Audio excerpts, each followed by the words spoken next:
Bwana Yesu asifiwe. Tuna kila sababu ya kumshukuru Mungu kwa ajili ya siku ya leo. Ikiwa ni siku yetu ya 3 kwa mfululizo wa mafundisho haya ambao tumekuwa tukiendelea nayo kwenye channel hii ya Mwalimu Emilian Katubayemu. Na mimi napenda nikukaribishe sasa, karibishe na mtu mwingine. Mwambie tayari mwalimu yuko hewani kwa ajili ya kujifunza na kuomba kile ambacho Roho Mtakatifu ametupa kwa ajili ya siku ya leo. Na jana tulikuwa tumetazama jambo la pili ambalo lilikuwa linasema neema iliyofunuliwa inavyoweza kubadilisha historia au ushuhuda wa mtu. Na tukatazama sehemu A ya jambo hili la pili juu ya uhusiano ulioko kati ya kufunuliwa kwa neema na kubadilishiwa historia au ushuhuda. Na ndani yake tuliangalia kazi 3 za neema inapofunuliwa kwa mtu. Na kutoka kwenye ile kazi ya pili ya kubadilishiwa historia na kufanya historia isiwe na nguvu, leo nataka tutazame jambo sehemu B. Leo tunatazama sehemu B kutoka kwenye jambo lile la pili. Jana tulipoangalia sehemu A, leo nataka tutazame sehemu B kutoka kwenye jambo la pili. Na kwenye hii sehemu B tuna swali ambalo linauliza kwa nini ni muhimu Mungu abadilishe historia yako. Funika macho yako niombe. Bwana Yesu, asante kwa ajili ya uaminifu wako. Sifa na utukufu na heshima ni za kwako. Na asante kwa ajili ya saa na wakati huu ambao Bwana tuko mbele zako watoto wako. Nasi tuko tayari Bwana utuhudumie jinsi inavyokupendeza. Asante kwa sababu ya kile ambacho umekiandaa kwa ajili yetu. Neema yako na mafuta yako yafundishayo na viwe pamoja nami. Jalie mtoto wako kulinena neno lako jinsi inipasavyo katika hekima na maarifa na ufunuo unaotoka kwako. Asante kwa sababu utafanya yote kwa utukufu wa jina lako katika jina la Yesu. Amen. Leo ikiwa ni siku ya 3 na tunaangalia sehemu B ya jambo la pili. Na kwenye sehemu B baada ya jana kuangalia sehemu A, leo kwenye sehemu B tuna swali ambalo linauliza kwa nini ni muhimu Mungu abadilishe historia yako. Kama kulikuwa kuna historia mbaya, historia ya mambo ya zamani, ama uliyafanya wewe, ama mtu mwingine, ambayo yanakuharibia kwenye leo yako, kama ambavyo tuliona kwa Yefta, kwamba historia mbaya kutoka kwa mama yake ilimuharibia kwenye leo yake. Na leo tunapojiuliza hili swali la kwa nini ni muhimu, sio tu Mungu abadilishe, lakini ni muhimu Mungu akubadilishie historia. Kwa nini? Na nataka tazame sababu kadhaa. Ziko sababu nyingi, lakini leo nataka tazame sababu moja ya kwa nini ni muhimu Mungu abadilishe historia yako. Sababu moja tunapoanza kujibu swali hili. Sababu moja nayo ni hii: ili kubadilisha utambulisho wako. Ili kubadilisha utambulisho wako. Sababu ya kwanza ambayo inatupa kuona umuhimu wa Mungu kutubadilishia historia tulizo nazo ni ili kubadilisha utambulisho. Na hii ni kwa sababu historia imebeba utambulisho. Historia imebeba utambulisho. Utambulisho ni tofauti na kujulikana. Utambulisho maana yake kitu kinachofanya watu watambue uwepo. Kwa hiyo tunaposema historia imebeba utambulisho. Maana yake historia imebeba kitu kinachofanya watu watambue uwepo wa mtu au uwepo wa hicho kinachotajwa kwenye historia. Sema tena. Historia imebeba utambulisho. Utambulisho maana yake ni kitu kinachofanya au kinachoweka alama ya kufanya watu watambue uwepo. Kwa kama kuna historia mbaya, maanake ile historia mbaya inabeba utambulisho, inabeba kitu kinachoweka alama ya kufanya watu watambue kwamba kwenye hii familia kuna kitu kibaya. Hata kama huyu mtu yeye hana hicho kitu kibaya, lakini kwa sababu ametoka kwenye familia yenye historia hii, inatupa kujua ya kwamba kwa historia hii ndani yake kuna kitu kinachofanya tutambue kwamba huo ubaya tunaousikia kwenye familia yake tunaweza tukauona pia ukijitokeza na kwa huyu na yeye. Na ndio maana ni muhimu sana Mungu abadilishe historia, kwa sababu Mungu akibadilisha historia na utambulisho unabadilika. Utambulisho hauwezi kubadilika kama historia haijabadilika. Fuatilie taratibu, tanielewa. Kwa jinsi ya kawaida ni ngumu sana kubadilisha utambulisho. Kwa jinsi ya kawaida ni ngumu kubadilisha utambulisho. Na ndio maana kwa mfano, huwezi kuongea habari za Rahabu bila kusema yule kahaba. Kwenye kitabu cha Waebrania sura ya 11 mstari wa 31. Anaingia kwenye kitabu cha mashujaa wa imani. Waebrania sura ya 11 mstari wa 31.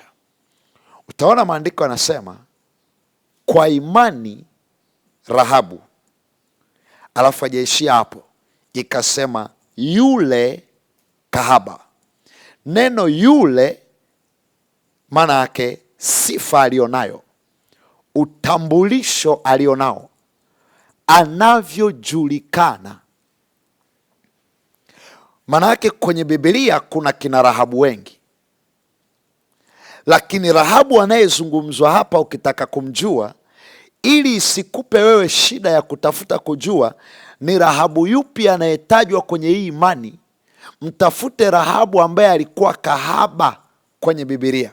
Huyo ndiye Rahabu, yule kahaba. Kwa hiyo imani anayo, lakini imani aliyonayo haijabeba kitu cha watu kumtambua peke yake, haijitoshelezi, ikaongezwa na kitu kingine ambacho ni ukahaba. Umebeba sifa, unafanya watu wamtambue kwa ukahaba wake. Huwezi kuongea habari za Rahabu, yule ambaye aliwakaribisha wapelelezi kwa amani pale kwenye mji wa Yeriko, akawasaidia na ndugu zake, hawakuangamia kwa sababu ya imani yake. Huwezi kumaliza habari zake bila kusema yule kahaba.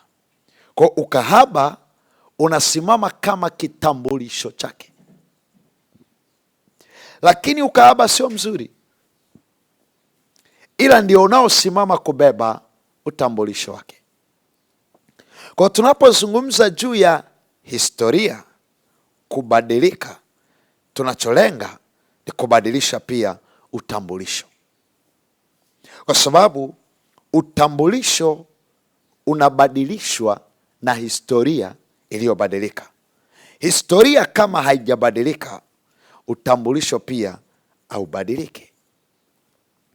Na ndio maana haijalishi kwamba mtu ni mzuri, lakini kama kuna kitu kibaya alikifanya na kikaweka historia mbaya, kikaweka alama na watu wakaanza kumtambua kulingana na kile alichokifanya.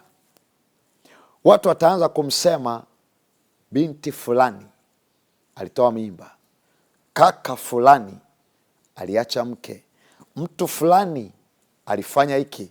Utambulisho. Lakini pia mfano wa pili, utamwona mtu anaitwa Sulemani. Huwezi kuongea habari za Sulemani ukazimaliza bila kutaja idadi ya wanawake aliyowahi kuwa nao. Lazima tutasema wanawake 1000. Hata kama hukuwa na mpango wa kuongelea wanawake, ulikuwa na mpango wa kuongelea kitu kingine kabisa kwa habari ya Sulemani, lakini ghafla utajikuta tu umevutwa.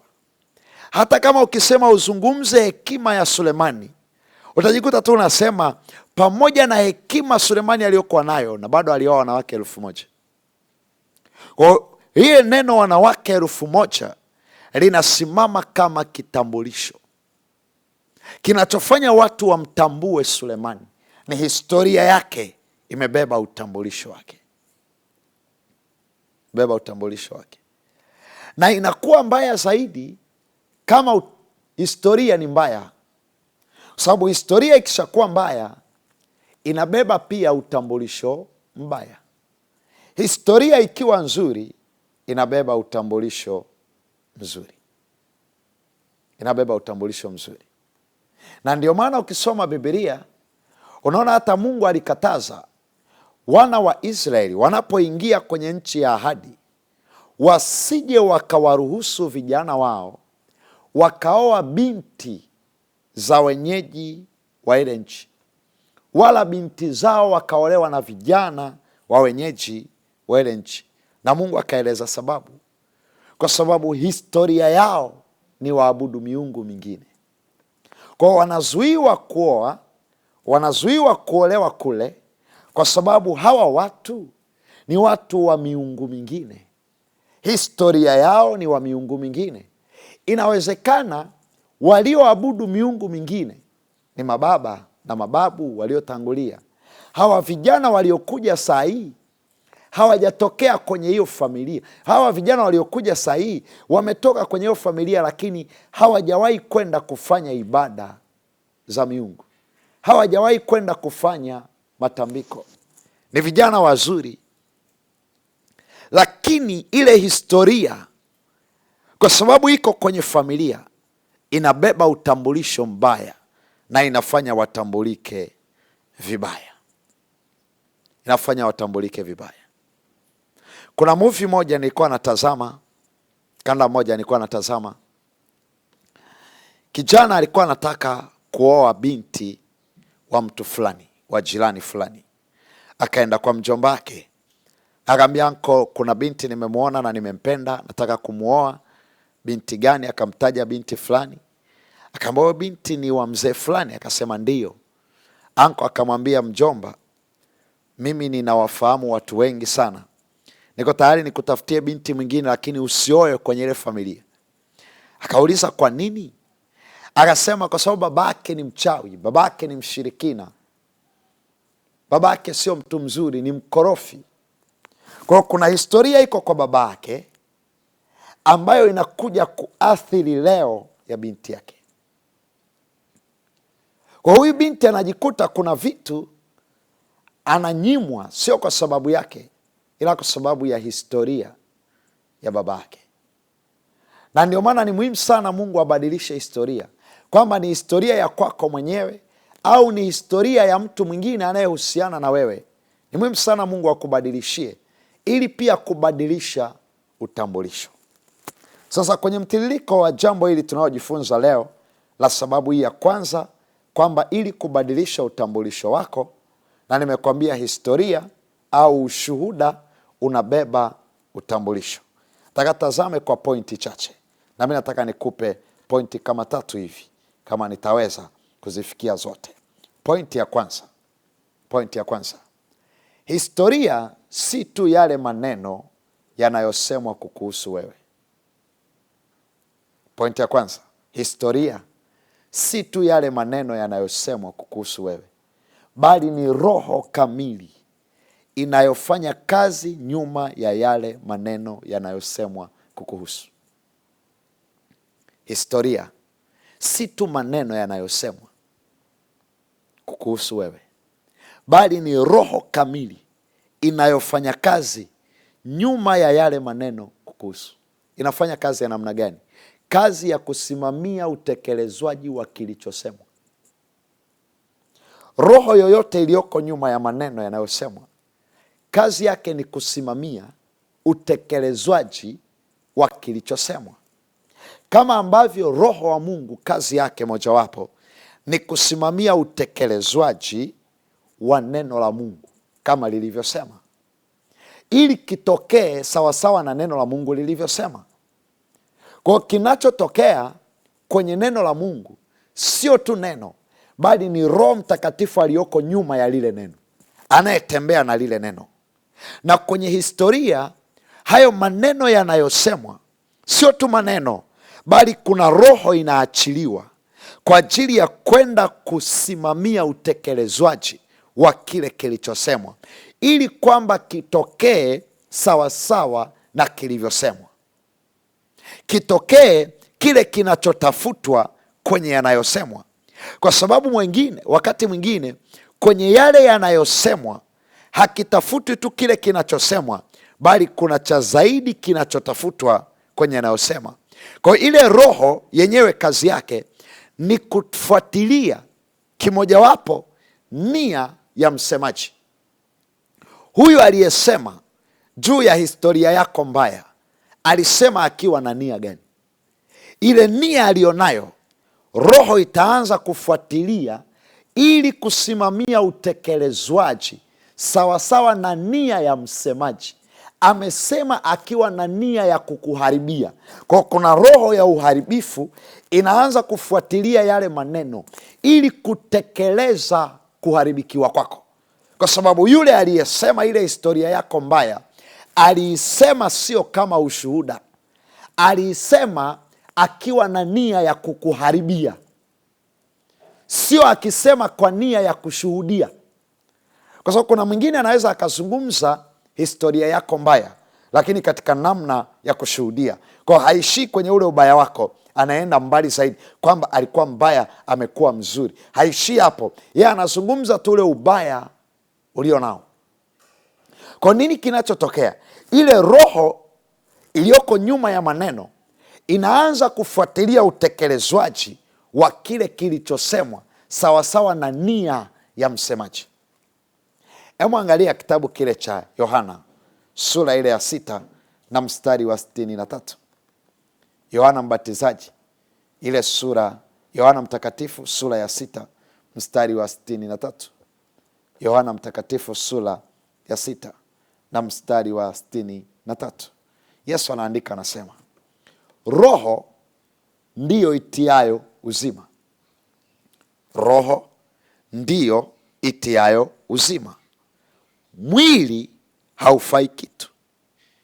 Maneno hayo niliyowaambia ni roho, tena ni uzima. Kwa nataka uone maneno yanaposemwa yamebeba roho. Ndio maana asema maneno hayo niwaambiayo ni roho, tena ni uzima.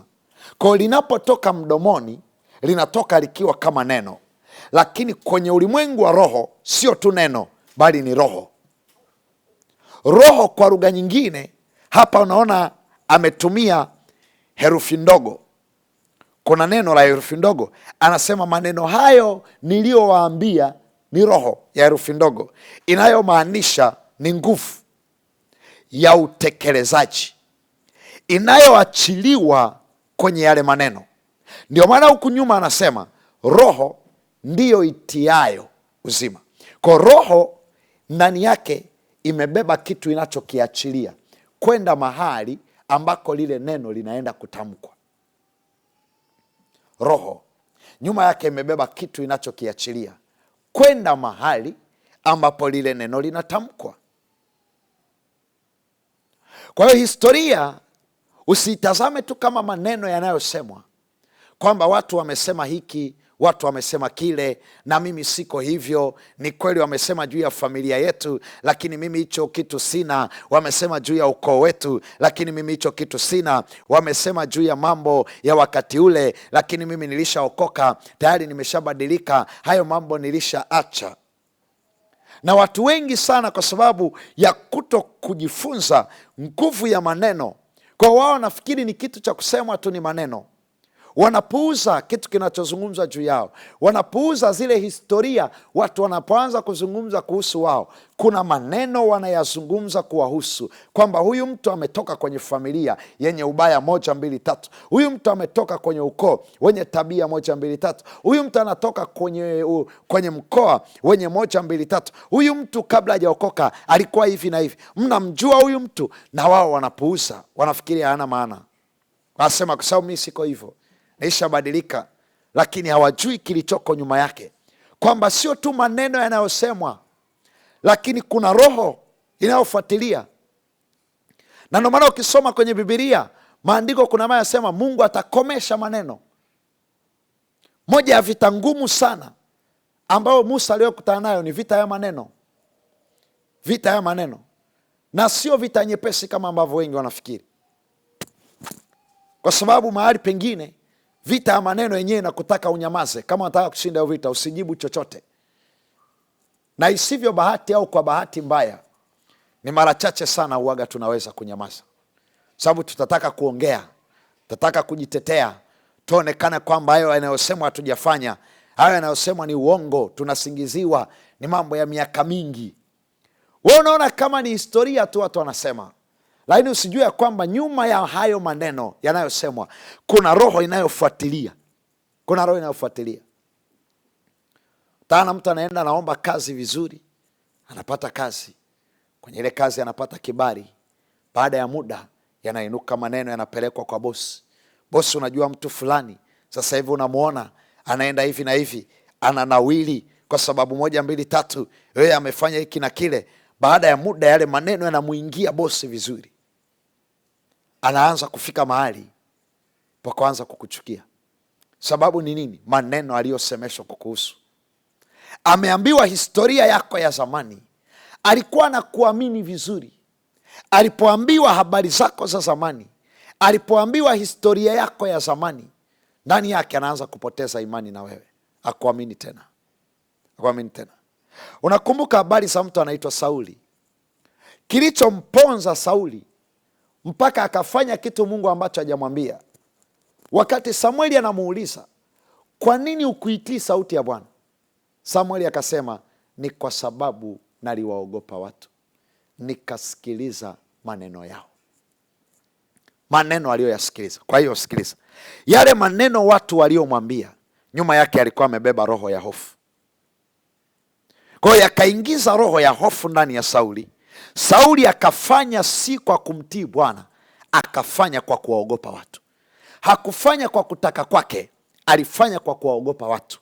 Hiyo hofu ilitokea wapi? Yeye ni mfalme, yeye ndiye mwenye mamlaka ya mwisho. Hawa watu wako chini yake. Mfalme anawezaje kuwaogopa watu anaowaongoza? Shida sio watu, shida maneno waliokuwa wanasema yalikuwa amebeba roho ya hofu nyuma yake. Amebeba roho ya hofu nyuma yake. Unamkumbuka Sauli tena pamoja na Goliati. Maandiko yanasema walipokuwa wanaingia kwenye uwanja wa vita, Goliati alikuwa anasimama. Akisha simama, anaanza kuongea maneno. Anasema, ninayalaani leo majeshi ya Israeli, nipeni mtu tupigane. Cheki Biblia inachosema. Jeshi la Sauli na Sauli mwenyewe wakamuogopa Goliati, sio kwa sababu ya ukubwa wake. Wakamuogopa Goliati sio kwa sababu ya mkuki wake. Wakamuogopa Goliati sio kwa sababu ya ngao aliyokuwa amevaa. Walimuogopa kwa sababu ya maneno yake. Anasema na Israeli wote wakawa wakimuhofu kwa sababu ya yale maneno. Kwa yale maneno yalikuwa yamebeba roho ya hofu, ambao anapoyasema yanaenda kuwaingia kwenye mioyo yao, yanawadhoofisha, yanawaogopesha kiasi ambacho wanakosa ujasiri wa kupigana ile vita. Utaelewa kwa nini Daudi alipoingia kwenye uwanja wa vita, kabla hajarusha lile jiwe, naye aliongea maneno, kwa sababu alielewa, naye aliongea maneno. Akamwambia Goliati, wewe unanijia kwa fumo na mpanga na ukuki, mimi nakujia kwa jina la Bwana wa majeshi, Bwana wa majeshi ya Israeli ulioyatukana.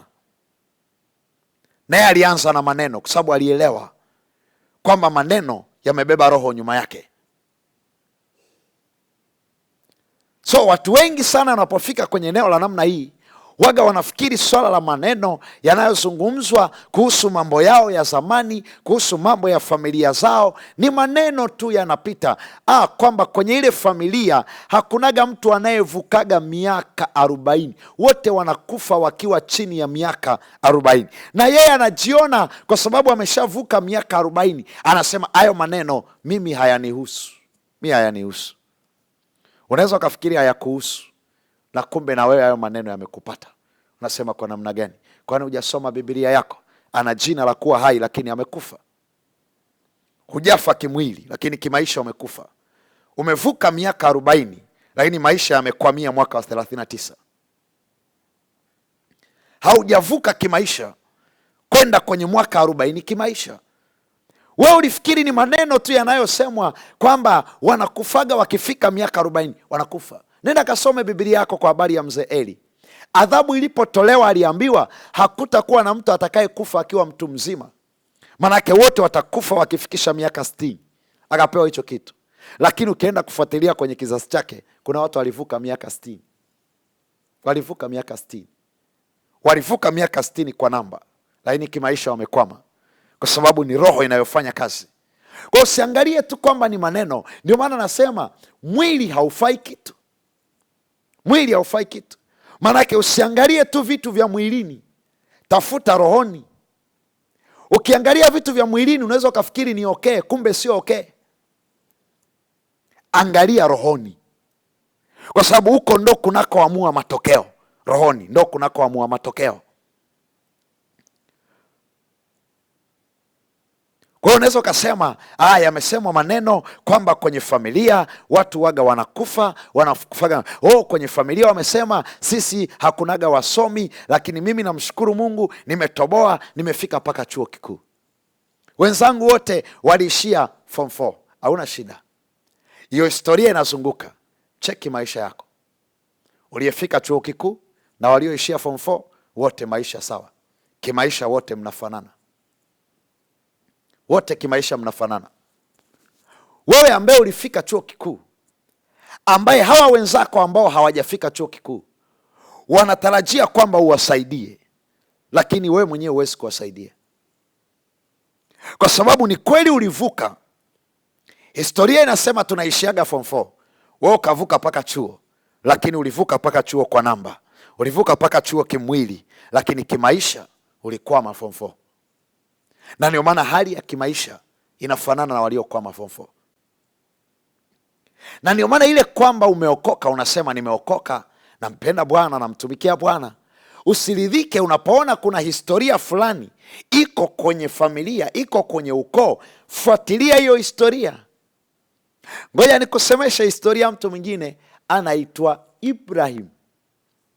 Ibrahim alikutana na tatizo la njaa kwa mara ya kwanza.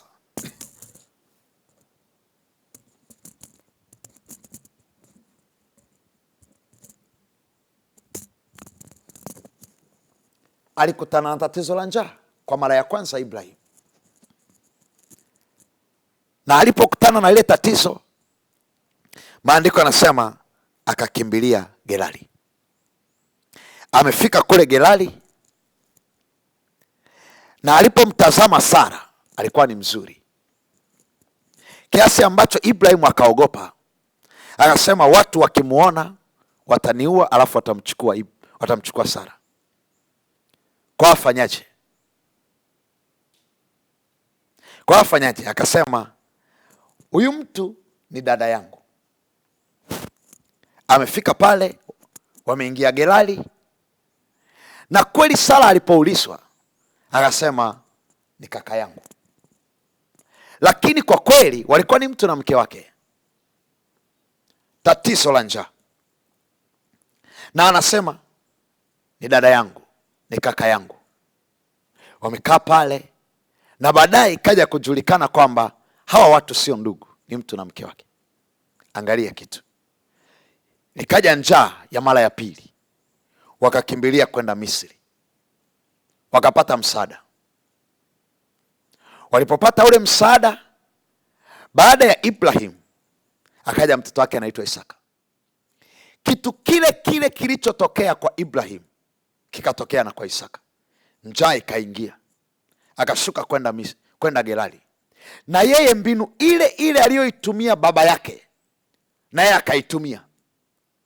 Umewahi kujiuliza swali, Isaka hichi kitu alikitoa wapi? Kwa sababu walipoingia Gerari, Isaka na mke wake Rebeka, na wao wakasema sisi ni ndugu. Kitu kile kile ambacho Ibrahim na Sara walikifanya hata ambapo Isaka alikuwa hajazaliwa. Kwa sababu kama angekuwa Isaka ameshazaliwa, ungesema aliiga kwa babake, alimsikia babake akisema, alisikia wazazi wake wakifanya namna hiyo, aliwaona. Lakini Isaka alikuwa hajazaliwa bado wakati Ibrahim anakimbilia Gerari na Sara. Tena alikuwa bado anaitwa Abraham na Sara alikuwa bado anaitwa Sarai. Kwa Isaka alikuwa hajazaliwa bado. Hichi kitu alikipata wapi?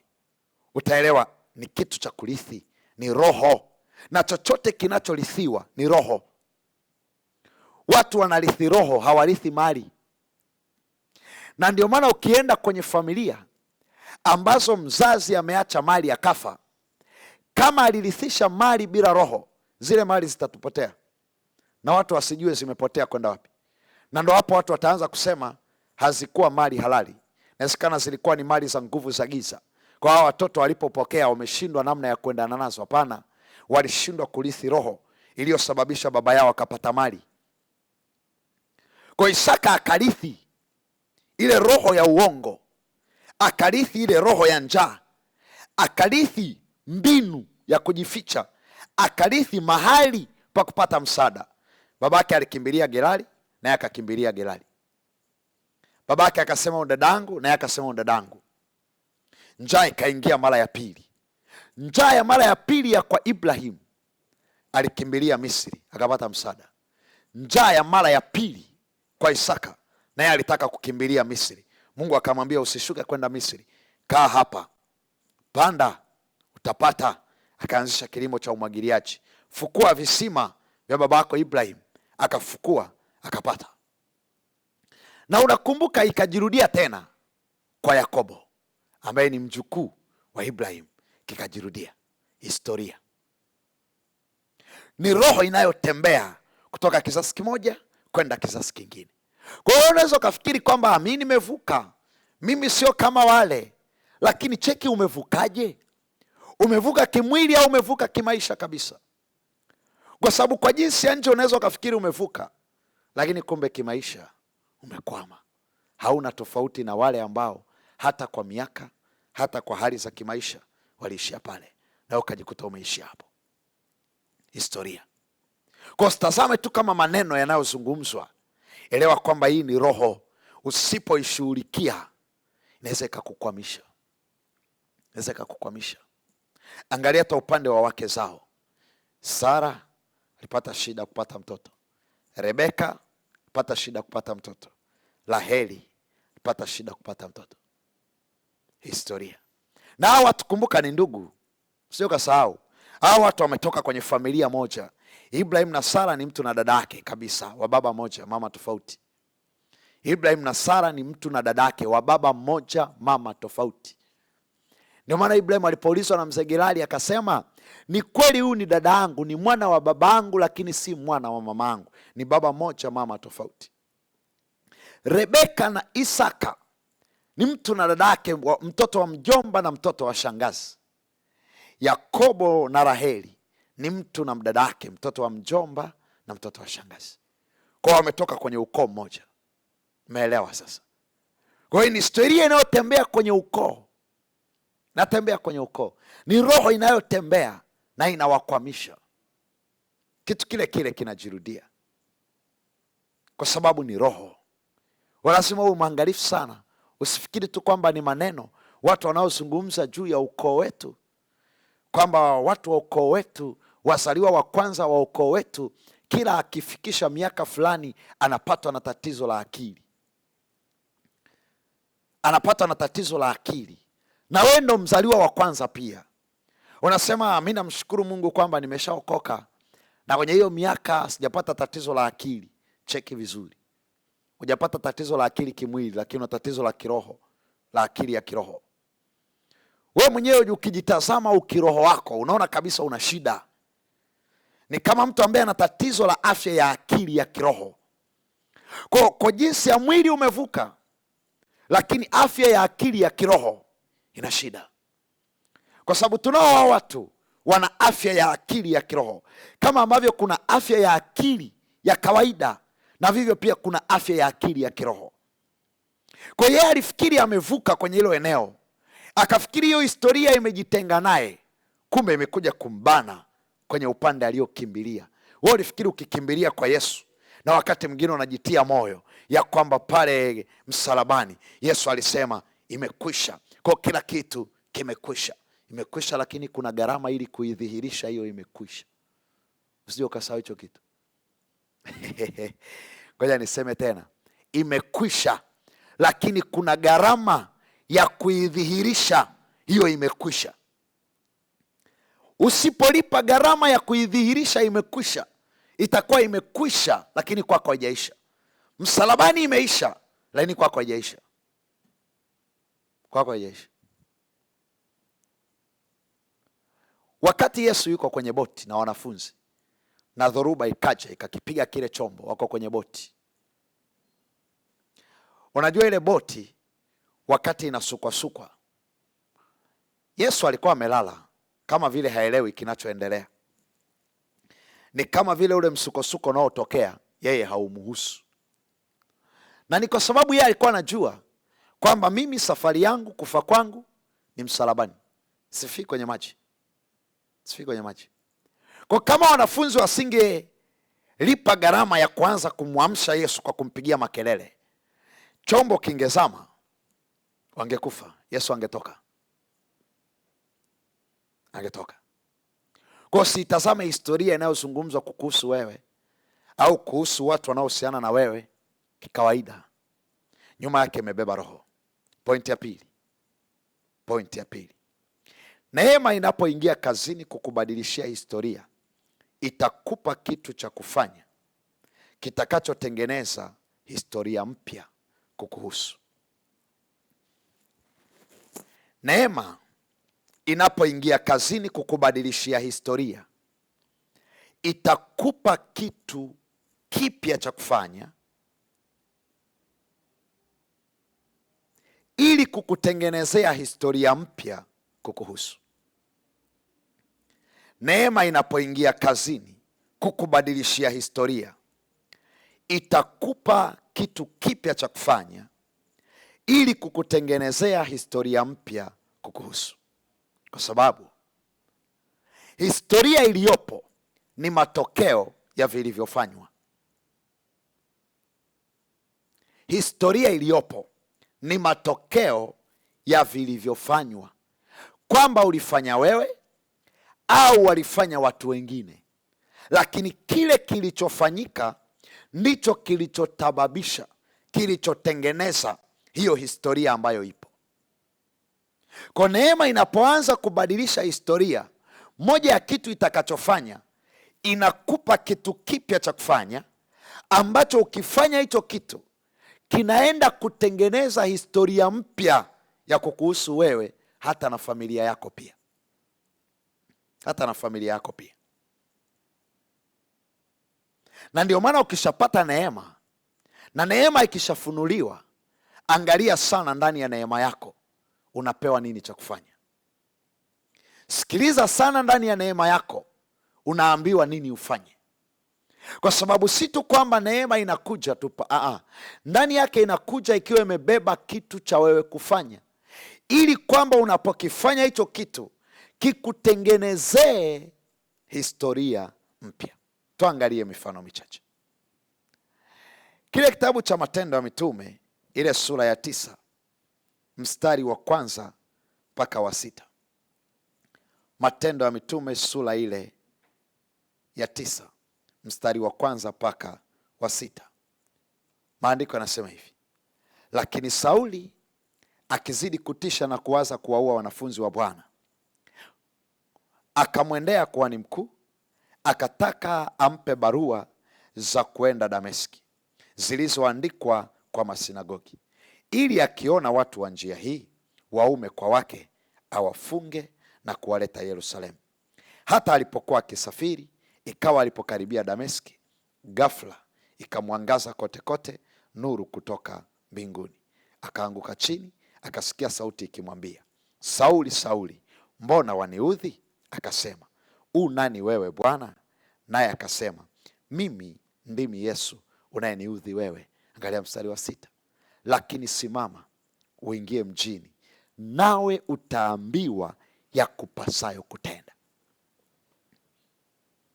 Lakini simama uingie mjini, nawe utaambiwa ya kupasayo kutenda. Maana yake nini? Historia ulionayo Sauli ni matokeo ya kile ulichokuwa unafanya. Ulikuwa unafanya nini? Ulikuwa unawaua watu. Kwa hiyo historia yako imeandikwa kama muuaji. Unataka kubadilisha hiyo historia, lazima uwe na kitu kipya cha kufanya tofauti na ulichokuwa unafanya mwanzoni, ili kutengeneza historia mpya ya kufanya utambulike kwa namna nyingine.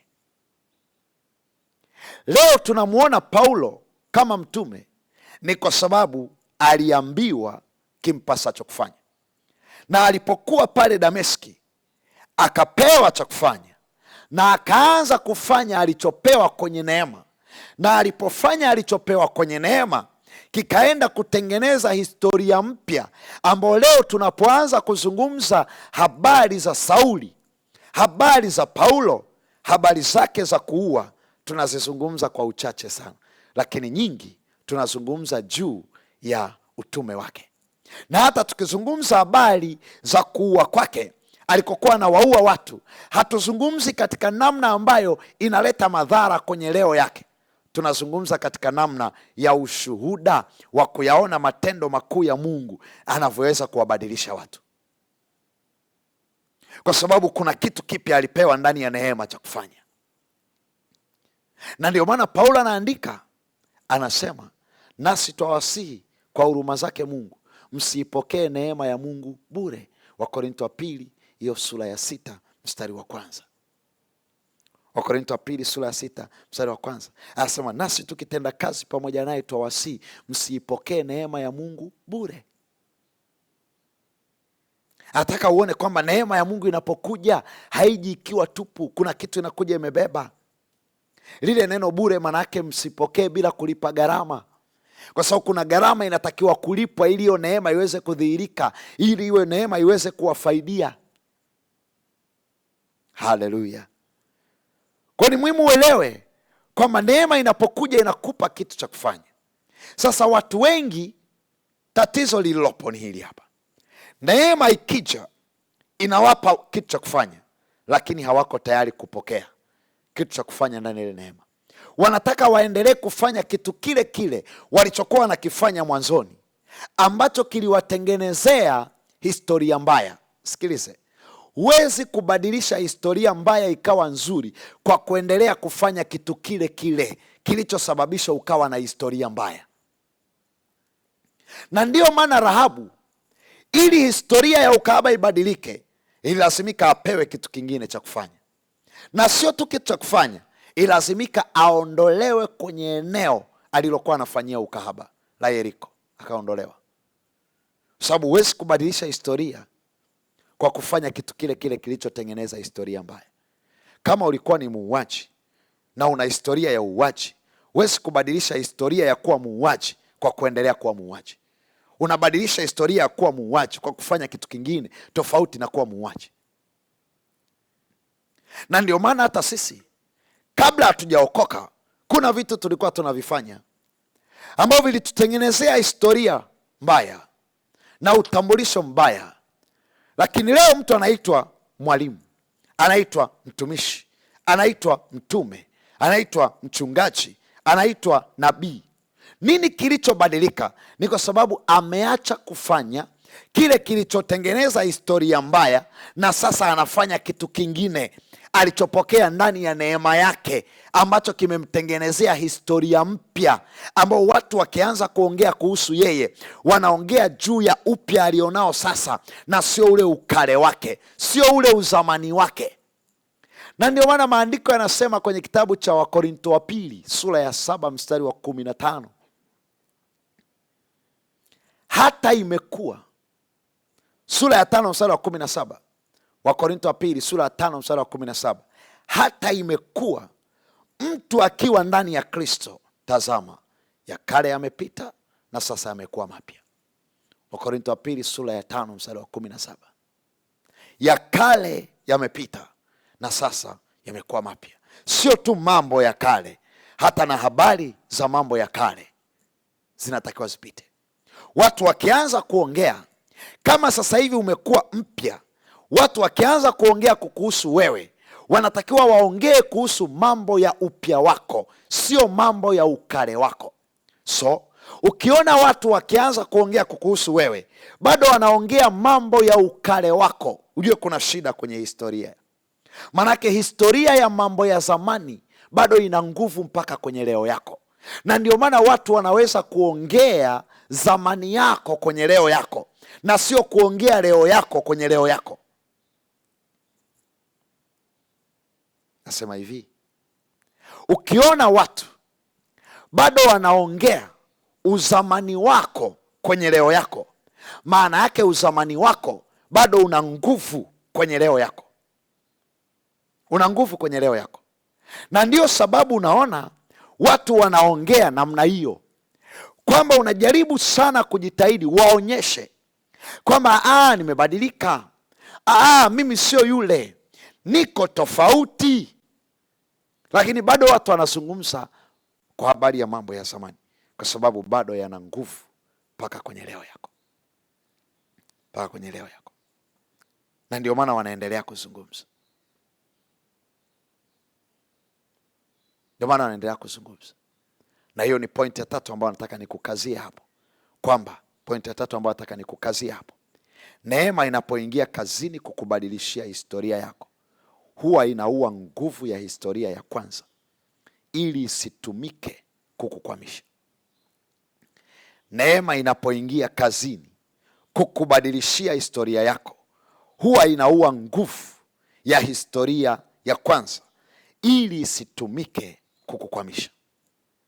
Kwa sababu historia yako ya zamani inaweza ikatumika kukukwamisha kwenye leo yako. Historia yako ya zamani inaweza ikatumika kukukwamisha kwenye leo yako, kwa sababu ina nguvu. Historia ina nguvu, historia ina uhai, inaishi, na ndio maana inaweza kuhama kutoka kizazi kimoja kwenda kizazi kingine, kwa sababu ina uhai na ina nguvu. Kwa hiyo inaweza ikatumika kukukwamisha kwenye leo yako. Ngoja nikupe mifano kama miwili hivi. Mfano wa Paulo. Mfano wa Paulo amekutana na Yesu kwenye kitabu cha Matendo ya Mitume sura ya 9. Ameokoka, ameenda Dameski, ameombewa, amekaa chini ya wanafunzi wa Yesu waliokuwa kule, amelelewa. Miaka 3 baadaye anataka kurudi Yerusalemu, kuja kujiunga na wanafunzi walioko Yerusalemu ili aendelee na kile ambacho Mungu ameweka ndani yake. Wakamkataa. Wanamkataa kwa sababu ya historia alionayo, wanamkataa kwa sababu ya ushuhuda alionao. Na maandiko yanasema hawakusadiki ya kwamba na yeye ni mwanafunzi. Kweli ameokoka, lakini hawamwamini kwa sababu ya historia walionayo ya kumuhusu yeye. Na kwa sababu hiyo watu mpaka waanze kuchunguza, waje kujiridhisha ya kwamba hauko kama ulivyokuwa jana, itachukua muda mrefu sana, na haujui itachukua muda gani mpaka watu wapate uhakika ya kwamba umebadilika jumla. Haujui itachukua muda gani, kwamba itachukua mwezi mmoja, kwamba ni miaka 2, kwamba ni miaka 3 au 5 au miaka 10. na huo muda ambao unasubiri watu wathibitishe ya kwamba hauko kama historia inavyosemwa, huo muda wote hapo wewe umestaki, umekwama, hauendi kokote. Kama ni kitu cha kuolewa, umekwama hapo, kwa sababu aliyetakiwa kukuoa kaletewa habari zako mbaya, kaletewa habari za utoaji wako wa mimba, kaletewa habari za kuzaa kwako kabla ya kuolewa, kaletewa habari za kwenye familia yenu kwamba ni familia ya talaka, kaletewa habari kwa mpaka aanze kukuchunguza, aje kujiridhisha ya kwamba hiyo roho kwako haipo. Itachukua muda mpaka aje kujiridhisha. Kama alipanga mwaka huu, maanake anasema tusubiri kwanza mpaka mwakani, na huo muda wa kusubiri Mungu amshikilie, Mungu amshikilie ili kwamba asije akamwona mwingine. Akimwona mwingine amekuacha, anaondoka, anaenda kuoa mwingine au anaenda kuolewa na mwingine, kwa sababu ya historia mbaya aliyoisikia kukuhusu wewe. Kwa hiyo ile historia imetumika kukukwamisha, imetumika kukukwamisha. Kwa nini? Kwa sababu ina nguvu mpaka kwenye leo yako. Na ukitazama watu wengi sana wamekwamishwa na historia za jana yao, kwa sababu ziliposemwa, na mbaya zaidi, hizi historia huwaga zinasemwa ile saa unataka kuvuka. Yaani umebakiza hatua moja tu ya kuvuka kuiendea leo yako, ya kuvuka kuiendea kesho yako, ya kuvuka kuendea nafasi yako, ya kuvuka kuingia Kanani yako, ndo ile historia inaibuliwa. Naibuliwa. Unajua huyu ana hiki, unajua huyu ana hiki, unajua huyu ana hiki. Alafu baada ya hapo, unakumbuka kitabu cha Hesabu sura 23 mstari wa 23. Hesabu 23 mstari wa 23 anaeleza kwamba hakuna uganga juu ya Yakobo wala uchawi juu ya Israeli. Alafu pale katikati anasema sasa habari zake zitasemwa. Nataka uone lile neno sasa. Sasa, sasa maana yake zilikuwa hazisemwi. Kwa nini zilikuwa hazisemwi? Kuna kilichosababisha habari zake zisisemwe. Kwa Mungu anazungumza, hapana uganga, hapana uchawi, maana yake anashughulika na kilichosababisha habari zake zisisemwe. Kwa zile historia waga kama vile zimenyamaza, kama vile hazipo. Ile saa unataka kuvuka, ndo mambo yanaibuliwa kwamba na hili nalo lipo, na hichi nacho kiko kwao, kwao kuna hiki, kwao kuna hiki, kwake kuna hiki. Alafu mwenzako anaamua kusitisha, pata tenda nzuri ya kufanya biashara vizuri, alafu analetwa maneno, huyu mtu usishirikiane naye. Kwa nini? Kwa sababu waga hana mkono wa faida. Ukishirikiana naye unapata hasara, hana mkono wa faida. Tumewahi kushirikiana naye mahali fulani tukapata hasara, tulishirikiana naye mahali fulani tukapata hasara, tulishirikiana naye mahali fulani tukapata hasara. Na wewe unataka kumuingiza kwenye hili jambo lako, kwenye huu mradi wako, mradi utadoda, utapata hasara. Usishirikiane naye, ana mkono wa hasara, hana mkono wa faida. Unashangaa unawekwa pembeni. Kilichosababisha nini? Historia iliyosemwa imekukwamisha. Na mkumbuka Rahabu, amewasaidia wapelelezi, lakini historia yake ikamkwamisha, ikamkwamisha kiasi ambacho hawakuwa tayari kumruhusu aingie kwenye hema zao kwa sababu ya historia ya ukahaba wake. Akajikuta amekwama, hajaweza kutoka, amekwama.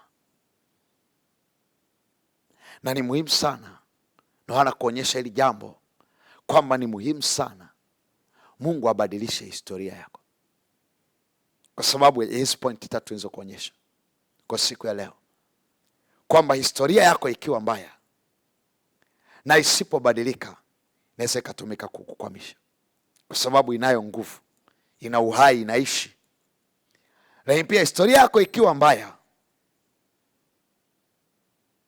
inakutengenezea ushuhuda mbaya, inakutengenezea utambulisho mbaya. Na Mungu akubadilishie historia yako. Mungu abadilishe historia yako. Karabashandarabasaka. Nataka tupate nafasi ya kuomba. Tupate nafasi ya kuomba kwenye kile ambacho Roho Mtakatifu ametusemesha. Kwenye kile ambacho Roho Mtakatifu ametusemesha juu ya hii sababu ya kubadilisha utambulisho kwenye neema iliyofunuliwa. Tupate nafasi ya kuomba ili Mungu abadilishe historia yako, isitumike kukukwamisha. Kama kuna mahali unatakiwa kuvuka, historia isitumike kukukwamisha. Umekuelewa manake nini? Rahabu anawaambia wale wapelelezi kwamba tumesikia habari za Mungu wenu, namna alivyowatenda wale wafalme 5. Alafu Rahabu akawapokea, lakini wengine waliwakataa. Kwa nini? Kwa sababu walisikia habari za Mungu anayetembea naye, historia ya Mungu anayetembea naye. Kwa na Mungu akusaidie kubadilisha hiyo historia ili isitumike kukukwamisha popote, kwamba ni ya kwako mwenyewe au kwamba ni ya watu wengine, kwamba ni ya familia, ni ya eneo unalotokea. Mungu abadilishe historia yako. Mungu abadilishe historia yako. Pate nafasi ya kuomba. Nenda mbele za Bwana. Nenda mbele za Bwana. Omba. Mungu abadilishe historia yako. Karabashandarabasada. Ropo kosakandarabakandora. Rapa kandarabashada. Ropo kosaka mandoko saka. Ropo koriantarabashandarabasada. Ropo kosaka tamandoko taya. Ropo koriantarabakandora. Rapa kandarabashata. Ropo koriantarabasaka. Rikandarabakandora. Rapa kandarabashata. Rikamandiko taya. Ropo koriamando kosakanda. Rikandiribo koriantarabakandora. Ropo kosakandarabashanda. Ripakatamandeko tsika. Ropo koriantarabasaka. Ropo kokoriantarabakandora. Rikamandiko sakanda. Ropo kosakatamandoko sika. Ripakandarabakandora. Ripakatamandoko taya. Rikandiribo koriamando. Ropo kosakatamandoko sika. Karabashenderebo kotaya. Ropo koriantarabasaka. Rikamandoko sakanda. Ropo kosakatamando. Ripakandarabakandora. Rikantarabakandarabasata. Ropo kosakandarabasaka. Ropo kosakataya. Rikandarabakandora. Rikando ropo saka. Ripakandarabashanda. Rikandiribo koriamando. Ropo kosakatamandora. Ripakandarabasaka. Ropo kosakandarabasaka. Mungu rikamandoko sakanda. Ropo koriantarabakandora. Karabashenderebo kotaya. Rikandiribo koriamantokotaya. Repo kosakamando. Karabashandarabakandora. Rapakandarabasaka. Rikandorobo sakamando. Ropo koriantarabasata. Rikandarabashenderebo kotaya. Ropo kokoriantarabakandora. Rapakandarabashanda. Ripakatamandoko saka. Katika jina la Yesu. Rikamandoko sakanda. Ropo koriantarabakandora. Mungu rikamandoko sakanda. Ropo koriantarabakandora. Ropo kosakandarabashata. Bwana, ninaomba kwa ajili ya mtoto wako ambaye amekwamishwa na historia mbaya. Ripakatamandoko sakanda. Aliyekwamishwa na historia yake mbaya. Aliyekwamishwa na historia mbaya ya familia yake. Ripakandarabakandora. Ropo koriantarabashata. Rikamandoko sakanda. Ropo koriantarabakandora. Rapakandarabashata. Bwana, ingilia kati kubadilisha hiyo historia yake ambayo imebeba utambulisho mbaya, inayofanya atambulike vibaya na imemkwamisha asiweze kusonga mbele kwa sababu ya ile historia yake ambayo ni mbaya, kwa sababu ya ile historia yake, historia ya familia historia yake ambayo ni mbaya katika jina la Yesu. Rikamandoko saka rapakata mandoko saya ropokoria ntarabakandora rikandarabashanda rikamando ropoko sakataya repoko sakamandora rapakandarabashata rikamandiko sata ropokoria ntarabakandora rikandarabashanda rikamando ropoko sakandarabashata ripakatamandoko taya rikakatamandora rikandarabakanda rikamando ropokoria ntarabasaka rikandarabashenderebokotaya ropoko sakandarabasata. Ametoka kwenye familia ambayo watu hawaoi, watu hawaolewi, wanazaa kabla ya wakati. Mungu katika jina la Yesu, na mtoto wako Bwana Mungu amekuwa akikulilia usiku na mchana kwamba olewe kwenye ndoa nzuri, asizae kabla ya wakati. Mungu katika jina la Yesu, lakini ile historia ya kwao inamfuatilia na kumshikilia na inamkwamisha Bwana kuvuka. Mungu kwenye hilo eneo ninaomba ingilia kati, rikandarapa kandora, ingilia kati Bwana, ingilia kati Bwana kwenye hiyo historia yake ambayo inamkwamisha, hiyo historia ya familia yake ambayo inamkwamisha. Rikamandoko sakanda ropo koria ntaraba kandora. Bwana, hiyo historia mbaya ya kuto kusoma ambayo imemwekea mpaka asivuke kwenye hilo lango la kielimu, rapa kandaraba kandora. Mungu katika jina la Yesu, ingilia kati Bwana, rapa kandaraba shata ripa katamando ropo koria ntaraba kandora karaba shandari kamandiko taya ropo kosakandari kamando ropo kosakandaraba kandora ripa kandaraba shanda. Hatamani kuishia mahali ambapo wengine wameishia, lakini ile historia inamvuta na kumrudisha nyuma. Mungu katika jina la Yesu, ingilia kati Bwana. Tunanyunyiza damu ya Yesu kwenye huo mpaka wa kielimu ambao hiyo historia imeweka mpaka ya kwamba hawaruhusiwi kuvuka. Bwana karabashanda rapa kandaraba kandora ropo koriandaraba sata. Endelea kuomba kwa Bwana Mungu akabadilishie hiyo historia yako inayokukwamisha na kukuzuia. Rapa kandaraba sata repo kosakamando ropo koriandaraba kandora. Hiyo historia ibadilike. Badilisha Bwana hiyo historia. Wewe Mungu usiyebadilika, lakini unabadilisha mambo. Badilisha hiyo historia Bwana. Uliyebadilisha historia ya Ibrahim, badilisha Bwana historia ya huyu dada, historia ya huyu kaka, historia ya huyu mama, historia ya huyu baba ibadilike. Ropo kosakamando, historia yake ibadilike. Rapa katamandoko taya, historia yake ibadilike Bwana. Rapa kandaraba kandora, ili kwamba isimkwamishe. Ropo kosakandaraba shata.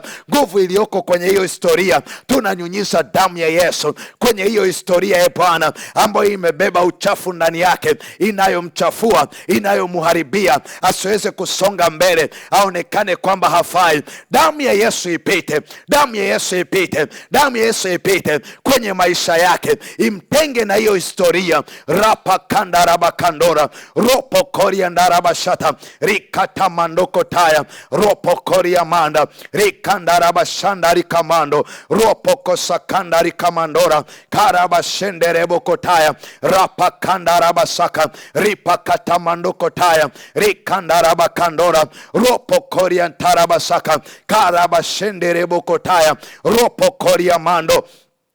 Katika jina la Yesu, rapa kandaraba shata ropo koria ntaraba kandora ripa katamandoko taya rikandaraba kandora ropo koria ndaraba shata. Hiyo historia Bwana Mungu ipate kuachia roho iliyoko nyuma hiyo historia inayofuatilia yale maneno yanayosemwa juu yake. Ripa katamando ropo koria manda, kwa jina la Yesu hiyo roho ipigwe, hiyo roho ipigwe, iachie kwa jina la Yesu, iachie kwa jina la Yesu. Huo mkwamo alio nao upate kuachia, apate kuvuka kwa damu ya Yesu. Rikamando ropo ropoko saka ripakanda rabakandora rapakata mandoko taya repoko saka mando. Alama za kihistoria zilizowekwa kwenye maisha yake, rapakata mando ropokoria manda ripakata mandora. Alama za kihistoria zilizokaa kwenye afya, ropoko saka mando, kwamba hii ni familia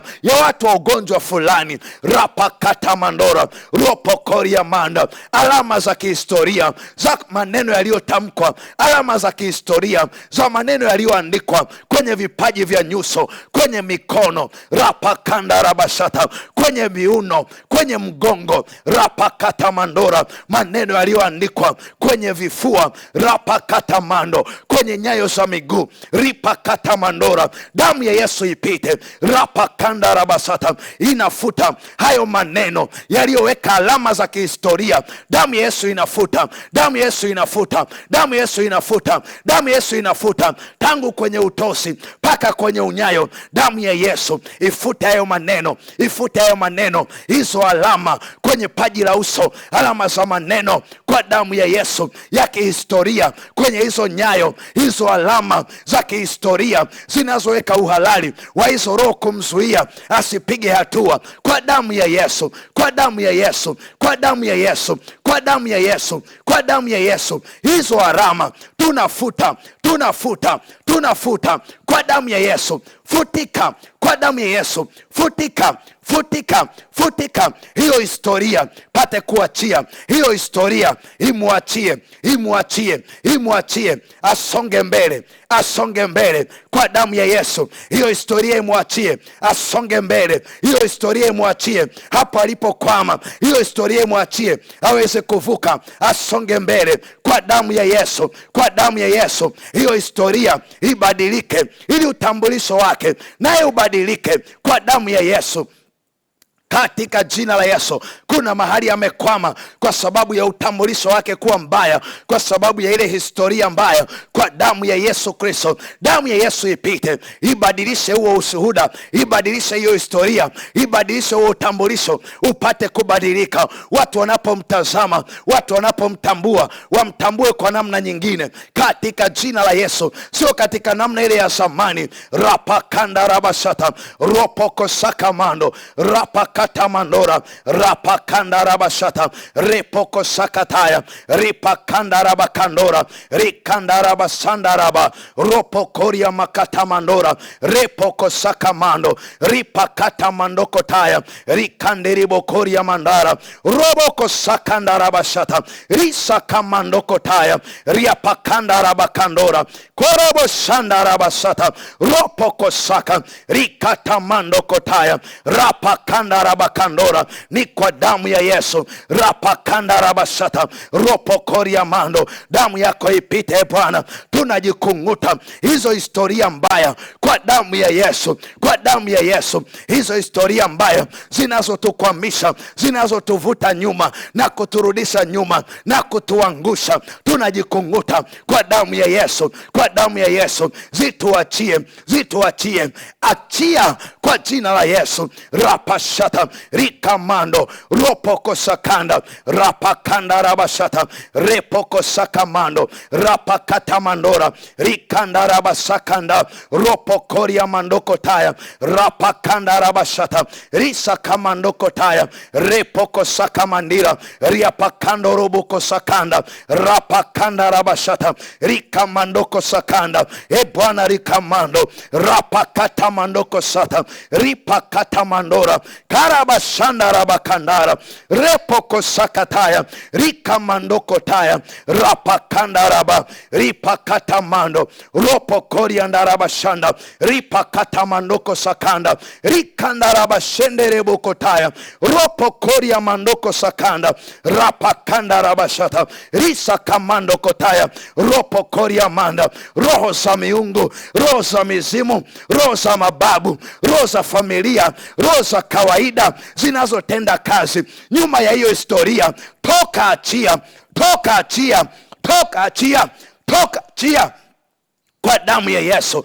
Toka achia, toka achia, toka achia, toka achia, toka achia, toka achia, toka achia, toka achia, toka achia, toka achia, Toka, achia kwa jina la Yesu. Rapashanda rabasata ropokosaka rikanda rabakandora ropokorianda rabasata, katika jina la Yesu. Rapakanda rabakandora rikanda rabashanda ropokoria mando rapakata mandoko taya rikanda rabakanda rabashata ropokokoria ntarabakandora karabashendere bukotaya, katika jina la Yesu. Ropoko sakamando rapakanda rabasata. Neema yako e Bwana inayobadilisha historia, ile ambayo Paulo anaisifu ya kwamba si mimi bali ni ile neema ya Bwana, ya kwamba hivi nilivyo ni ile neema yake. Funua hiyo neema e Bwana, ibadilishe historia zetu, ibadilishe historia, ibadilishe historia katika jina la Yesu. Yes Lord. Mungu liye hai, asante kwa uaminifu wako. Asante kwa ajili ya mkono wako e Bwana. Asante kwa ajili ya nguvu zako. Asante kwa ajili ya siku hii, ikiwa ni siku yetu ya 3. Jina lako libarikiwe na kutukuzwa milele. Nasi watoto wako tunakupa sifa na utukufu na heshima peke yako, kwa sababu unastahili wewe. Tunashuka kabisa chini ya mkono wako, tukirudisha utukufu wote kwako. Neema yako na iwe pamoja nasi tena, na ututunzie upako wako kwa ajili ya siku ya kesho, katika jina la Yesu Kristo, na wote tuseme amen. Kukumbushe tena kabla hatujatoka hewani kabisa kwamba tuna sadaka. Unaweza ukatuma kwenye namba zinazopita hapo kwenye skrini yako. Ni kwa ajili ya kuwezesha kazi ya Bwana kusonga mbele. Achilia sadaka yako, achilia maombi yako, na Mungu atakuponya. Asante kwa sababu Mungu ya uaminifu wako. Jina lako libarikiwe na kutukuzwa milele, katika jina la Yesu. Amen, amen, amen.